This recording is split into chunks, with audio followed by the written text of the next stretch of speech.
Model activity task দশম শ্রেণী Bangla new July 2021 activity task.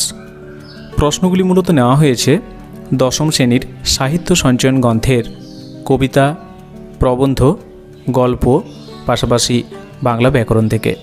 প্রশ্নগুলির উত্তর আমরা অত্যন্ত সুন্দরভাবে ছাত্রছাত্রীদের উপযোগী প্রস্তুত করেছি। তাহলে চলো দেরি না করে শুরু করি আজকের আলোচনা। 4 দাগের প্রশ্ন, নিচের প্রশ্নগুলির উত্তর নিজের ভাষায় লেখো। কম বেশি 150 শব্দে লিখতে হবে। ছাত্রছাত্রীদের জানিয়ে দিই, আমরা কম বেশি 150 শব্দের মধ্যে লেখার চেষ্টা করেছি, তোমরা দেখে নিতে পারো। এক্ষেত্রে 150 শব্দ কম বেশি অর্থাৎ 140 বা 160 কিন্তু হতে পারে। 4 1 প্রশ্ন, পৃথিবীতে এমন অলৌকিক ঘটনাও ঘটে, কোন ঘটনাকে অলৌকিক আখ্যা দেওয়া হয়েছে, সেই ঘটনার প্রতিক্রিয়া কী হয়েছিল, জ্ঞানচক্ষু গল্প অনুসরণে বুঝিয়ে দাও। উত্তর, আশাপূর্ণা দেবী রচিত জ্ঞানচক্ষু গল্পে তপনের নতুন মেসমশাই ও ছোট মাসি সন্ধ্যাতারা পত্রিকা নিয়ে তপনদের বাড়িতে বেড়াতে আসলে পত্রিকায় নিজের গল্প প্রকাশের সম্ভাবনা এবং সেই গল্প হাজার হাজার ছেলের হাতে ঘোরার ঘটনাকে তপন অলৌকিক আখ্যা দিয়েছে। এবার সেই ঘটনার প্রতিক্রিয়া কী হয়েছিল। ঘটনার পরবর্তী অংশে তপনের নিজের লেখা গল্প প্রথম দিন শিরোনামে সন্ধ্যাতারা পত্রিকায় প্রকাশিত হয়। তপনের গল্প ছাপা হওয়ার আনন্দে সারা বাড়িতে শোরগোল পড়ে যায়। সবাই যখন তপনের প্রশংসা করে, ঠিক তখনই নতুন মেশো গল্প কারেকশনের বিষয়টি তুলে ধরেন। পর মুহূর্তেই তপনের গল্প লেখার বিষয়টি হারিয়ে গিয়ে বড় হতে থাকে। গল্প কারেকশন করে ছাপিয়ে দেওয়ার কারণে নতুন মেসমশাইয়ের মহত্ব। গল্প প্রকাশের আনন্দ যখন প্রায় ফিকে হয়ে এসেছে, ঠিক তখন তপনের মা তপনকে গল্পটি একবার পড়ে শোনাতে বলেন। তপন খুশি হয়ে পড়তে গিয়ে একটু পড়েই থমকে যায়। দেখে গল্পটির প্রত্যেকটা লাইন আনকোরা নতুন, যার প্রত্যেকটা শব্দ অভিজ্ঞ লেখক মেসমশাইয়ের কলমে বসানো। এভাবেই গল্প প্রকাশের পরবর্তী প্রতিক্রিয়ায় তপনের জীবনের সবচেয়ে দুঃখের দিনে পর্যবেসিত হয় গল্প প্রকাশের দিনটি। 4 2 দাগের প্রশ্ন, আয় আরও বেঁধে বেঁধে থাকি কোন কাব্যগ্রন্থের অন্তর্গত, কবিতায় এই আহ্বান ধ্বনিত হয়েছে কেন? আয় আরও বেঁধে বেঁধে থাকি কবিতাটি কবি শঙ্খ ঘোষ রচিত জলই পাষাণ হয়ে আছে কাব্যগ্রন্থের অন্তর্গত। কবি এই আহ্বান করেছেন কেন, অর্থাৎ আয় আরও বেঁধে বেঁধে থাকি এই আহ্বানটা কবি করেছেন কেন? উত্তর, অবক্ষয়িত এক সমাজ ব্যবস্থার ছবিতে সাধারণ মানুষের অর্থনৈতিক, সামাজিক ও রাজনৈতিক শোষণের সংকটময় ভবিষ্যৎ প্রতিফলিত আলোচ্য কবিতায়। জীবনযুদ্ধে ডান বাম উপর নিচ সর্বত্র প্রতিকূলতা। গৃহহীন জীবনে শিশুরাও মৃত্যুমুখে পতিত, বেঁচে থাকার আশাও সেখানে অস্তমিত। ইতিহাসের ধারাপাতে এই সমস্ত মানুষের বঞ্চনার কাহিনী বঞ্চিতই রয়ে যায়। ধস, গিরিখাত, বোমারু, হিমানির বাঁধ এসবই এক একভাবে সাধারণ মানুষের জীবনে প্রতিবন্ধকতার প্রতীক রূপে দাঁড়িয়ে থাকে। ভিখারি প্রতিপন্ন হয় সাধারণ শ্রেণী। আলোহীন জীবনে তাদের কাছে পৃথিবীও হয়ে পড়ে সমকক্ষ অর্ধমৃত।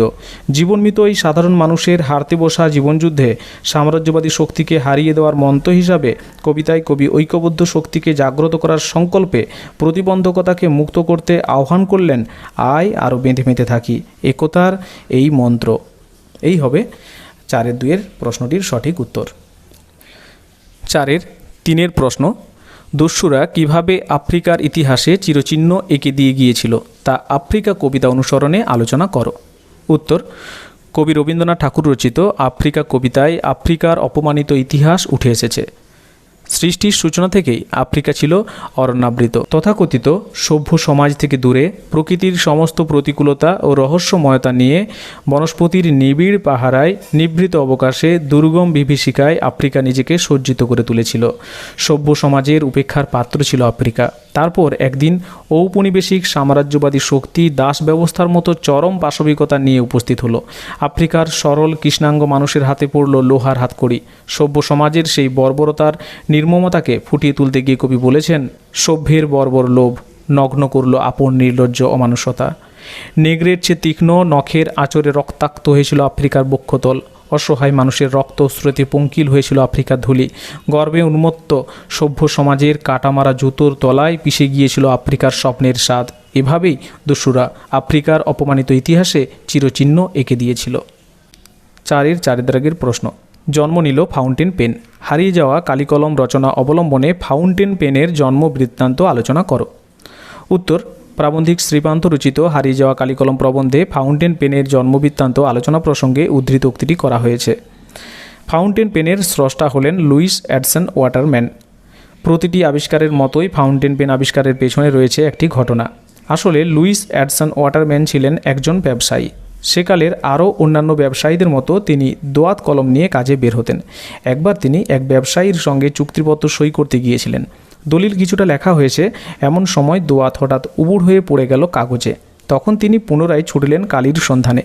ফিরে এসে তিনি শোনেন ইতিমধ্যে আরেক ব্যবসায়ী সই সাবুত করে চুক্তিপত্র পাকা করে চলে গেছেন। এই ঘটনার কারণে বিমর্ষ ওয়াটারম্যান মনে মনে প্রতিজ্ঞা করলেন, আর নয়, এর একটা বিহিত তাকে করতেই হবে। এরপরই লুইস এডসন ওয়াটারম্যান সফল হন, জন্ম নেয় ফাউন্টেন পেন। 4 দাগের 5 প্রশ্ন। তারপর যুদ্ধ এলো। কিসের মতো যুদ্ধ এলো, তার কী পরিণতি ঘটল? 2টি ভাগে প্রশ্নটি করা হয়েছে।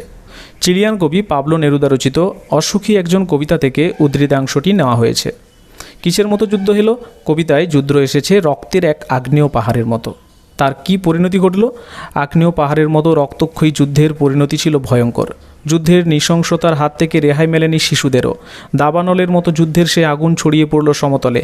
আগুনে পুড়ে ছাই হয়ে যায় শহর, নগর, দেবালয়। 1000 বছর ধরে ধ্যানে ডুবে থাকা মন্দিরের শান্ত হলুদ দেবতার দেবত্ব অপ্রকাশিতই রয়ে যায়। যুদ্ধের অস্ত্রে টুকরো টুকরো হয়ে সেই মূর্তি উল্টে পড়ে মন্দির থেকে। চারদিকে ছড়িয়ে পড়ে কাঠকয়লা, দোমড়ানো লোহা আর মৃত পাথরের মূর্তির বীভৎস মাথা। আর সম্পূর্ণ শহরে ফুটে ওঠে রক্তের একটা কালো দাগ। তবে এই সমস্ত ধ্বংসস্তূপের মাঝেও বেঁচে থাকে কবিতার সেই অসুখী মেয়েটি। আসলে অসুখী একজন কবিতায় কবি পাবলো নেরুদা তার নিজের জীবনদশায় ঘটে থাকা দ্বিতীয় বিশ্বযুদ্ধের ভয়াবহতাকে কবিতায় তুলে ধরেছেন। এবার 5 দাগের প্রশ্ন। নির্দেশ অনুযায়ী উত্তর দাও। 5-1 প্রশ্ন। অনুসর্গ হলো এক প্রকার। অপশন রয়েছে বিশেষ্য পদ, বিশেষণ পদ, সর্বনাম পদ, অব্যয়পদ। সঠিক উত্তর হবে অনুসর্গ হলো এক প্রকার অব্যয়পদ। সঠিক উত্তর হবে ঘ, অব্যয়পদ। 5-2 প্রশ্ন। বিভক্তি কখনোই লুপ্ত হয় না। অপশন রয়েছে কর্মকারকে, করণকারকে, সম্বন্ধ পদে, কর্তৃকারকে। সঠিক উত্তর হবে বিভক্তি কখনোই লুপ্ত হয় না, গ, সম্বন্ধ পদে। 5-3 প্রশ্ন। নির্দেশকের একটি উদাহরণ হলো হইতে, কর্তৃক, জন্য, গুলি। সঠিক উত্তর হবে ঘ, গুলি। এবার 6 দাগের প্রশ্ন। বঙ্গানুবাদ করো। Home is the first school where the child learns his first lesson. He sees, hears and begin to learn at home. It is home that builds his character. In a good home honest and healthy man are made. এই ছিল প্রশ্নটি। এবার উত্তর হবে বাড়ি হলো প্রথম বিদ্যালয়, যেখানে শিশু তার প্রথম পাঠ গ্রহণ করে। সে দেখে, শোনে এবং বাড়ি থেকেই শিখতে শুরু করে। বাড়ি তার চরিত্র গঠন করে, ভালো বাড়ির সৎ এবং সুস্থ মানুষ গড়ে তোলে। এই ছিল সমস্ত প্রশ্নগুলির সঠিক উত্তর। আমরা ছাত্রছাত্রীদের উপযোগীভাবে প্রশ্নগুলির উত্তর অত্যন্ত সুন্দরভাবে প্রস্তুত করেছি। আমাদের এই উত্তরগুলি ভালো লাগলে অবশ্যই লাইক এবং বন্ধুদের মধ্যে শেয়ার করে আমাদের এই প্রচেষ্টাকে সবার মাঝে ছড়িয়ে দাও।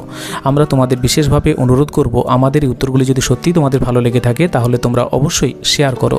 তাহলে অনেক ছাত্রছাত্রী তোমাদের মতো উপকৃত হবে আমাদের এই উত্তরগুলি পেলে। পাশাপাশি আমাদের পরিশ্রমও সার্থক হবে। এবং আমাদের চ্যানেলে নতুন হলে অবশ্যই চ্যানেলটির সাবস্ক্রাইব অপশানে ক্লিক করে চ্যানেলটিকে আপন করে নাও এবং সাবস্ক্রাইবের পাশে থাকা বেল অপশানে ক্লিক করে অল নোটিফিকেশন অন করে নাও, যাতে নতুন ভিডিও আপলোড করলে তোমার ফোনে সেই নোটিফিকেশন যায়।